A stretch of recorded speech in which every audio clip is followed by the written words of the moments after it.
Você atravessou, como eu bem disse, com muito equilíbrio, na minha opinião, isso é louvável, nesses tempos incendiários de guerra tribal, todo esse debate público tão encardido e que a gente está atravessando, né?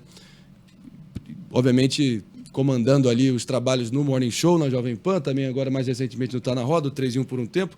Como é que você fez para equacionar o trabalho, né, no sentido de manter a objetividade jornalística com o posicionamento ideológico? Quais foram os seus principais critérios assim ou referências para você tentar andar nesse fio da navalha aí e não ficar nem muito para um lado nem muito para o outro?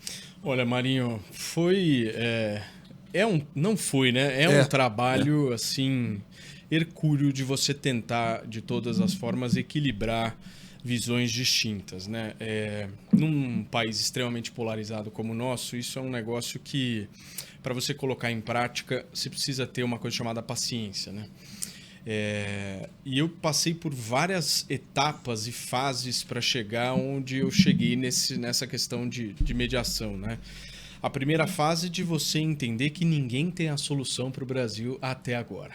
Então, você descobrir um pouco isso, você entender que todo mundo ali é cheio de razão, mas ninguém, no final das contas, sabe nada do que está acontecendo.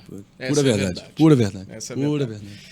Em segundo lugar, você ter a noção de que as pessoas elas são constituídas de sentimentos. E no momento em que você entende, de alguma forma, os sentimentos das pessoas, você vai entender necessariamente a determinada ação dela naquele momento. Então é meio que uma faculdade de psicologia o que eu tive, basicamente. Mas o debate público brasileiro ele exige que você tenha essa paciência dentro de si, entendeu? Então foram momentos ali muito difíceis em que eu tive que, de alguma forma, equilibrar, como você falou, alguns pratos ali de visões que, por muitas vezes, eram visões fortes para aquele determinado momento, seja para um lado ou seja para um outro, né? Então, se você me perguntar como é que você fez isso, eu acho que, em primeiro lugar, tendo essa noção de que é preciso ter um pouco mais de paciência para fomentar esse debate, entendeu? Eu acho que eu só consegui fazer isso por essa razão, porque senão eu já tinha me envolvido emocionalmente com a história e aí não tendo conseguido o êxito que eu esperava, né? A gente se compartilhou e tive o privilégio de estar contigo na bancada de um painel, melhor dizendo, de um congresso recentemente, e você teve uma fala muito feliz, na minha opinião, e eu queria até que você talvez resumisse ela aqui novamente para a nossa plateia, aqui para o nosso público, mas já dando o tom dela, te fazendo a seguinte pergunta: jornalista pode se manifestar politicamente, publicamente, sem perder a dita independência?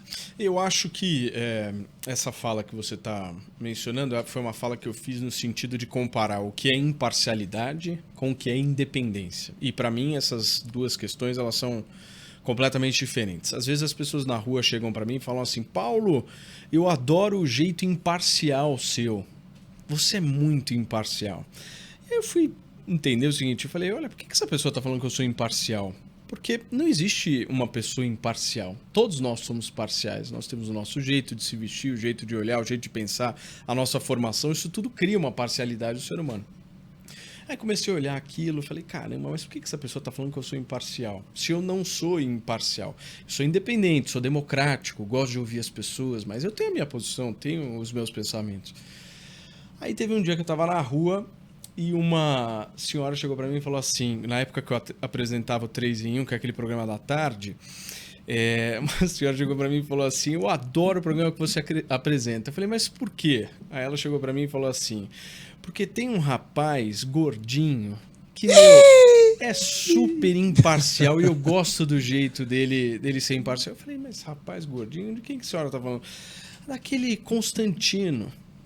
Parei para pensar e falei assim, caramba, a pessoa tá falando que o Rodrigo Constantino é imparcial. Se tem uma coisa que o Rodrigo Constantino não é imparcial. E tudo bem, ok, as pessoas têm a sua visão de mundo. Eu não tô questionando isso. Mas aí eu fui entender por que as pessoas têm esse conceito de imparcialidade, seja com o André Marinho, seja com o Paulo Matias, seja com o Constantino, ou seja com qualquer outra figura do debate público. É porque as pessoas confundem imparcialidade com a aceitação do que essas mesmas pessoas estão querendo ouvir.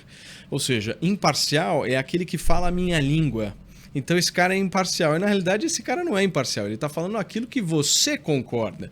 E aí você não está disposto a ouvir aquilo que você não concorda. Então quem fala algo do qual você não concorde não é imparcial. Ou seja, é uma pessoa que tem lado e tal. Mas quem fala aquilo que você concorda, sim, é imparcial. Então as pessoas... O debate público brasileiro, talvez um dos legados do bolsonarismo e do petismo no debate público foi justamente esse.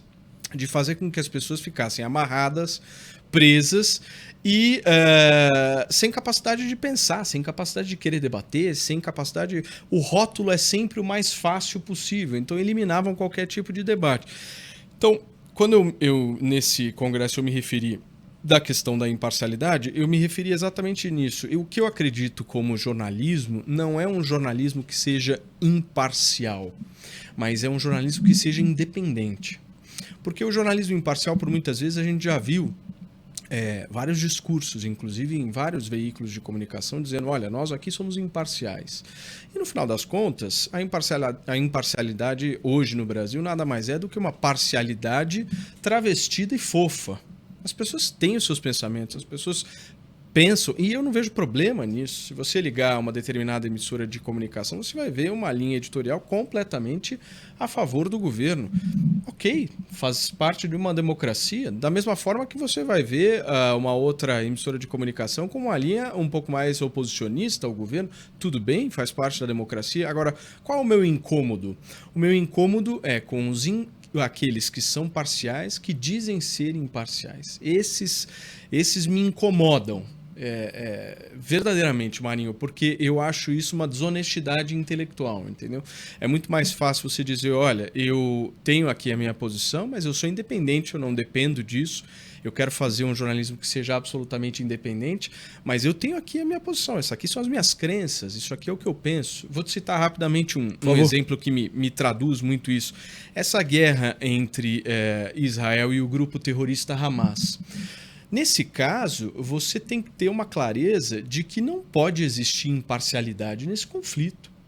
Você está lidando com um Estado constituído, um único Estado democrático na região, contra um grupo terrorista que foi criado para aniquilar os judeus. Como é que você vai dizer que você vai promover um jornalismo imparcial? Você vai promover um jornalismo independente ali, analisando os fatos, tendo valores mínimos estabelecidos. É isso que eu acredito, eu trabalho desse jeito.